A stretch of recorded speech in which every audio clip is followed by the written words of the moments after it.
Salam Pramuka.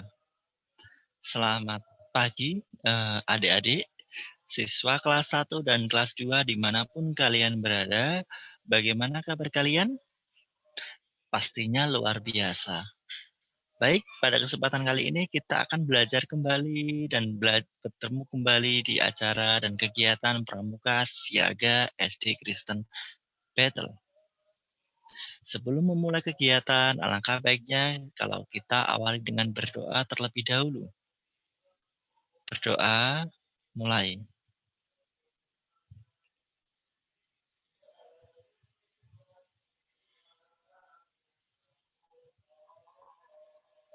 Baik, berdoa selesai. Oke, anak-anakku, siswa kelas 1 dan kelas 2 yang mengikuti Pramuka Siaga. Apakah kalian sudah sarapan pagi? Oh, baik. Apakah sudah mandi? Baik. Jangan lupa tetap memakai seragam pramuka ketika mengikuti pembelajaran luring Pramuka Siaga. Pada kesempatan kali ini saya tidak panjang lebar dan tidak banyak berbicara ya. Pada kesempatan kali ini kita akan belajar bersama tentang arti 10 November bagi arek-arek Surabaya. Nanti akan saya tampilkan berupa slide ya, berupa video. Saya ambil videonya melalui YouTube agar kalian bisa tahu tentang sejarahnya 10 November. Kenapa kok diperingati sebagai Hari Pahlawan? Ya, pada pembahasan Pramuka Siaga, saya ulangi lagi, yaitu tentang Hari Pahlawan tepat pada 10 November kemarin. Ya, sebelum memasuki kegiatan inti, saya akan ngecek dulu kesiapan kalian. Masih ingat dengan tepuk tunggal? Tepuk tunggal, tepuknya 1. Kalau tepuk ganda, tepuknya 2. Oke, diulangi lagi. Saya instruksikan dari sini, kalian bisa ngikuti ya. Tepuk tunggal, tepuk ganda, tepuk tunggal, ganda, ganda, tunggal. Oke, baik. Luar biasa. Di sini kita bertemu lagi. Di sini kita berjumpa lagi. Salam, salam, salam, salam, salam. Hey. Oke. Baik, saya akan memutarkan sebuah video tentang 10 sejarah 10 November. Artinya itu bagaimana, kenapa kok diperingati. Oke, saya akan men-share screen, kalian bisa melihat ya di tampilan berikut.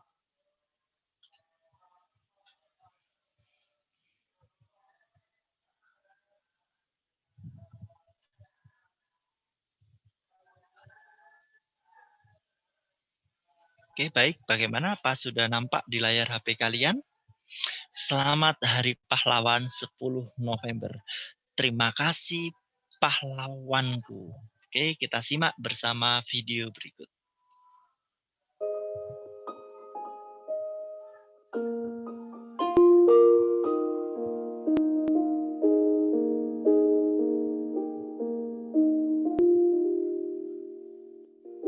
Assalamualaikum warahmatullahi wabarakatuh, sobat pejuang jalanan semua.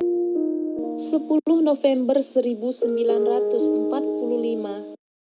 adalah merupakan sebuah momen yang amat bersejarah serta berharga bagi kita bangsa Indonesia, di mana pada saat itu kita bisa mengenang kembali bagaimana perjuangan dan juga aksi heroik arek-arek Surabaya yang dengan gagah berani berjuang melawan tentara sekutu untuk mempertahankan kedaulatan negara Indonesia, khususnya kota Surabaya.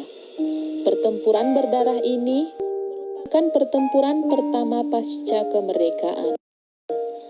Pertempuran yang berlangsung selama kurang lebih 3 minggu ini menelan sekitar 6.000 korban jiwa yang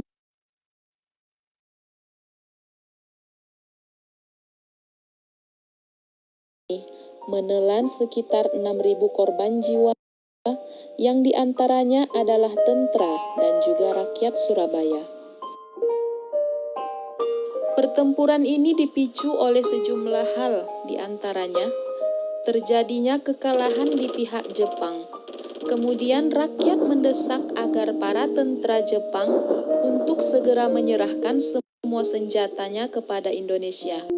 Dari sini muncul banyak pertempuran di berbagai daerah yang menelan korban jiwa. Pada saat yang bersamaan, tentara Inggris mendarat pada tanggal 25 Oktober 1945 di Surabaya, yang tergabung dalam AFNEI atas keputusan dan nama blok sekutu, guna untuk mengangkut tentara Jepang yang sudah kalah perang. Akan tetapi, rakyat Surabaya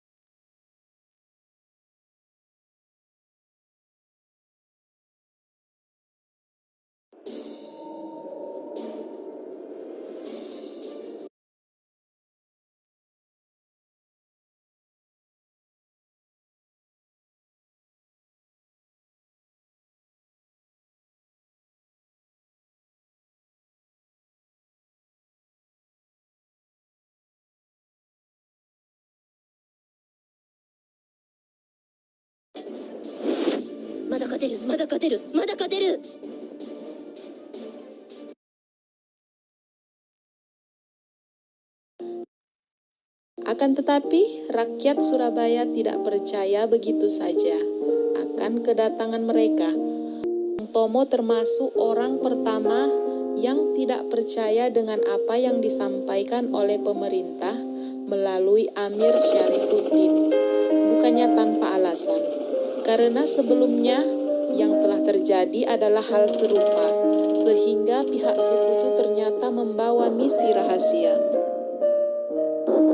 Menjelang kedatangan tentara Inggris di Surabaya, Dr. Mustopo yang pada saat itu menjadi Menteri Pertahanan Republik Indonesia mengajak rakyat Surabaya untuk bersiap-siap perang dengan pasukan Inggris.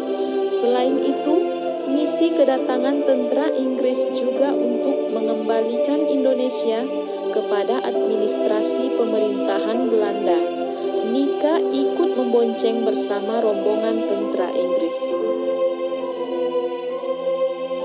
Tentu saja hal ini memicu gejolak rakyat Indonesia untuk melakukan pergerakan perlawanan melawan tentara. Bung Tomo adalah salah seorang tokoh yang sangat menolak semua keinginan Malabi, seorang utusan sekutu yang membuat perundingan dengan pihak Indonesia yang dilakukan pada tanggal 26 Oktober bertempat di Gedung Kayun, ex-gedung konsulat Inggris. Selain Bung Tomo, turut hadir juga Presiden Sudirman, Ketua KNI Dul Arwono, Wali Kota Rajamin Nasution, dan HR Muhammad Mangundiprojo dari TKR.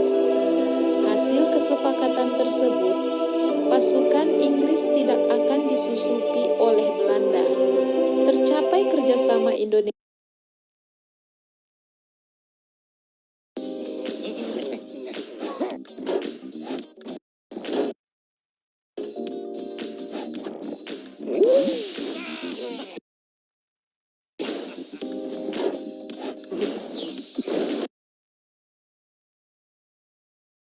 Indonesia tentara sekutu dengan membentuk kontak Bureau. Akan tetapi, tentara Inggris mulai mengingkari hasil kesepakatan yang telah dibuat sebelumnya, bahkan mengancam agar semua rakyat Surabaya menyerahkan kembali semua senjata kepada Inggris. Tentu saja hal ini membuat geram Bung Tomo dan rekan lainnya. Mereka memperingatkan Brigjen Malabi untuk patuh pada perjanjian sebelumnya. Namun hal tersebut tidak dihiraukan oleh Malabi. Hal ini memicu suasana panas yang pada tanggal 28 Oktober 1945 mencapai titik klimaksnya. Pada hari itu, sekitar jam 5 sore, Bung Tomo mengajak semua rakyat Surabaya untuk merapatkan barisan untuk menindak tegas pasukan Inggris. Beliau mengadakan pertemuan dengan sejumlah pimpinan pasukan BKR di Jalan Mawar 10 markas dan sekaligus tempat studio radio pemberontakan Bung Tomo. Bung Tomo berpidato dengan nada keras, tegas, dan juga mampu mengobarkan semangat juang rakyat Surabaya. Pada tanggal 30 Oktober 1945, Brigjen Malabi tewas ketika menumpangi mobil. Terjadinya baku tembak yang tidak bisa dihindari akibat kesalahpahaman. Kematian Malabi ini menjadi awal mula perang yang jauh lebih besar dari sebelumnya. Insiden ini memicu Komandan Pasukan Sekutu, Letjen Kristiansson, mengeluarkan ultimatum kepada Indonesia, khususnya Surabaya. Beliau mengerahkan sekitar 15.000 pasukan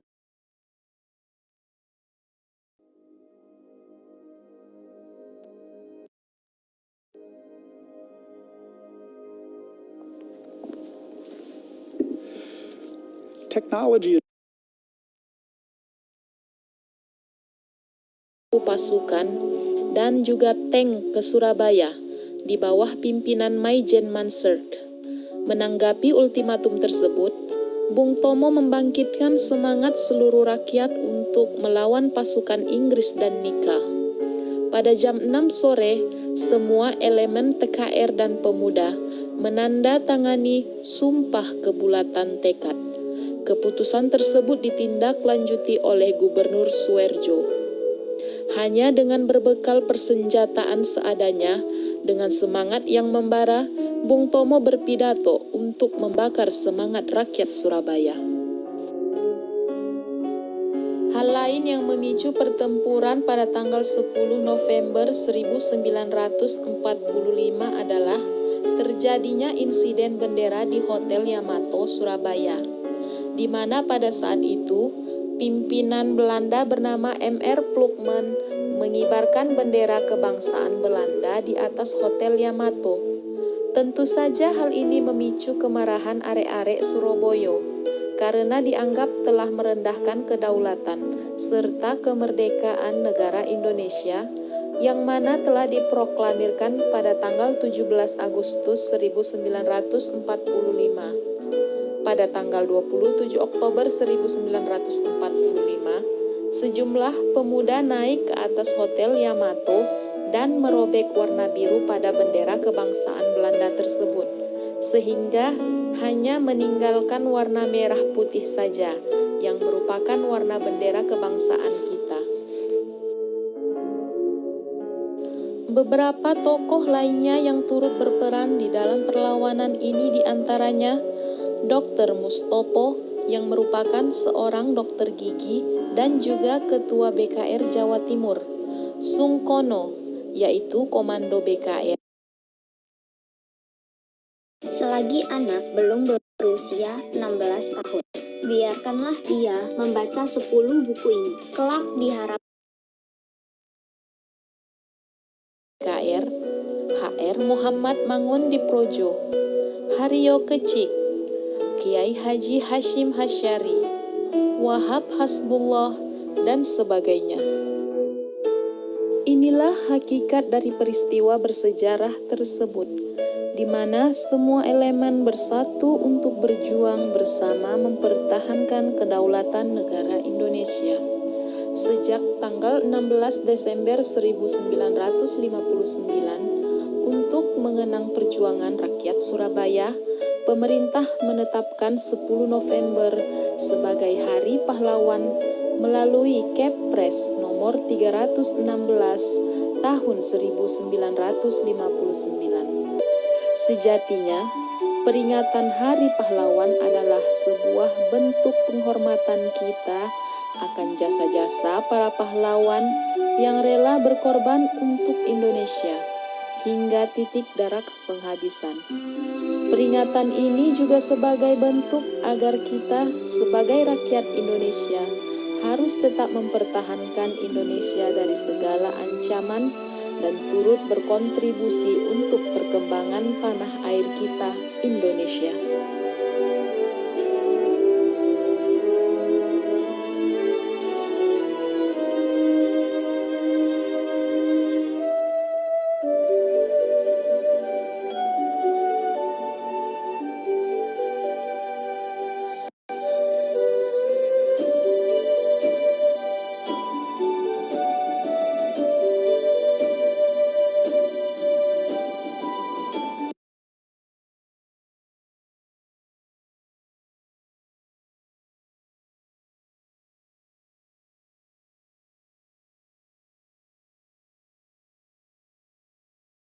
Baik, anak-anakku, Pramuka Siaga, itu tadi adalah video tentang, sejarah 10 November yang diperingati sebagai Hari Pahlawan. Bukan karena tanpa sebab, itu adalah sebuah perjuangan yang mengorbankan nyawa serta semangat dari semua elemen untuk meraih sebuah kemerdekaan. Lah, untuk mengenang jasa-jasa pahlawan itu, kita sebagai seorang pelajar, apalagi kalian, tetap semangat dalam belajar, menjadi seorang pahlawan-pahlawan baru untuk pendidikan dan untuk, semua bidang ya, semua aspek. Dulu, pada zaman dulu kita berperang fisik, tapi pada saat zaman sekarang banyak perang-perang melawan hal yang lain.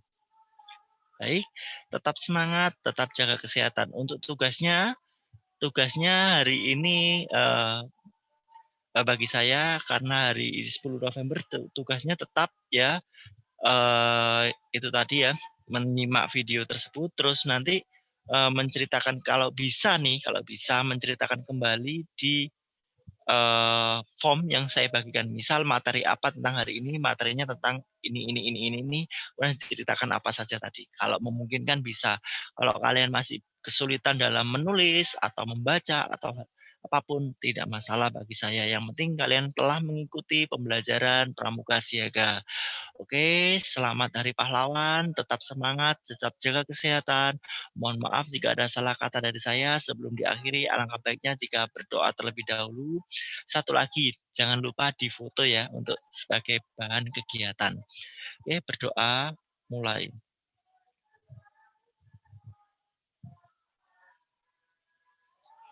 Berdoa selesai saya akhiri dan salam Pramuka. Terima kasih.